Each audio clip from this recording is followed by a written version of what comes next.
அசுரரை மாய்த்த மாலவன் மருகனே, தேவர் குலம் காத்தவனே, வஞ்சமில்லா மனநிலை தந்தருளும் திருக்குமரனே, ஆவினன் குடிபாலகனே, ஆதிபழனி ஆண்டவனே, மலையேறி நின்ற முருகா சரணம் ஷண்முகா. தந்தைக்கு உபதேசித்தவனே, நீலகண்டனின் திருமகனே, வெண்ணீரு அணிந்தவனே, வேதப் பொருள் ஆனவனே, சென்னிமலையில் உன்னழகை காண கண்கள் பணிந்திடுமே, மலையேறி நின்ற முருகா சரணம் ஷண்முகா.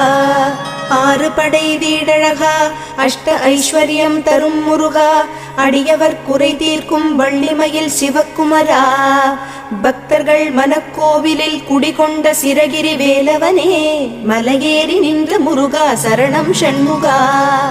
ஆனந்தம் நாளும் தழைத்திடவே வரம் தரும் வடிவேலனே, வள்ளி குஞ்சரி மணவாளனே,